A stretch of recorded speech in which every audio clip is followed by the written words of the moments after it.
the only thing that I saw, and I just recently saw it, and I don't know if I really recommend it, just because my head is spinning from watching it, and that is Babylon. Oh yeah, I just saw it. Not so crazy about it. I just But felt you talk. okay. So the only way I can describe this movie is that it felt like someone did like a lot of cocaine and then wanted to write a sort of like remade version of Singing in the Rain because it's about Yes.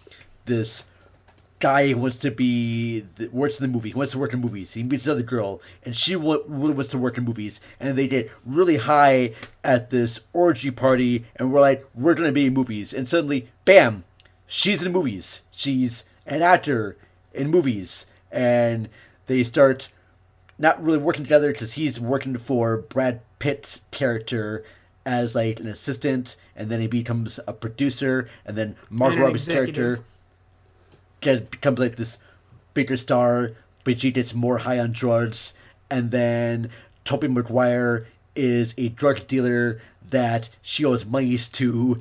But Tobey Maguire playing Alfred Molina in Boogie Nights. yes, That whole end a part of the movie, like 20 minutes of the whole third act, is literally Boogie Nights. very much so. And I have it reminded me a little bit of like it was like it felt like it was shot by Gaspar Noé in like Yeah. irreversible Yeah. style right there, where they're going into the bowels of this nightclub and everything. I'm thinking, wow, this was Alligators and people wrestling and people fucking in these dank basements. yeah. It's 100% Boogie Nights. And that really annoyed me as I was watching it, because I was like, no, this has been done better. Yeah. This has been done before. It We has don't need been. to go down this road. But then it ends with him at a theater watching Singing in the Rain, and then it goes into like this montage of like other movies and Yeah, like Avatar. better. Yeah, Avatar is in this movie, for God's sake. yeah. What the fuck? And then he cries, and then it's the end of the movie. I'm like, the fuck did I just watch? Yeah, you just watched a 3-hour version of Singing in the Rain. Yes, but I don't. That's literally what it is. It's about the exact same time period, and follows the basic tenets of Singing in the Rain quite closely.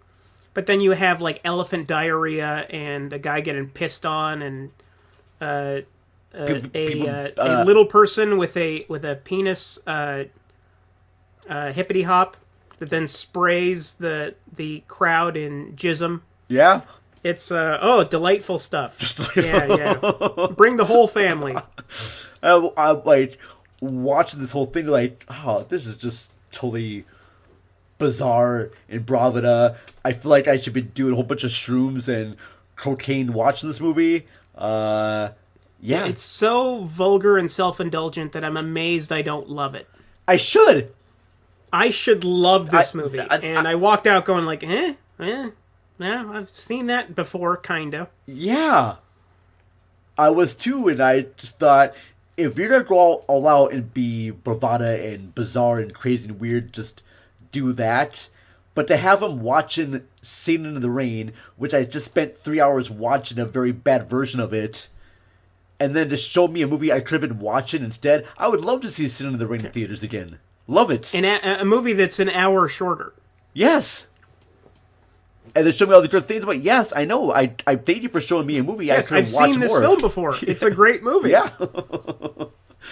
So yeah, I just my head's still. Well, I'm glad we agree. I'm glad we could see eye to eye on this one. Kind of like spinning on this one. I like Damien Chazelle. I love Whiplash. I love La La Land. So I mean, I love First Man. Okay, I adore First Man. Gotcha. Okay, all right. I like First Man more than this. So I mean, yeah, I'm just. All right. So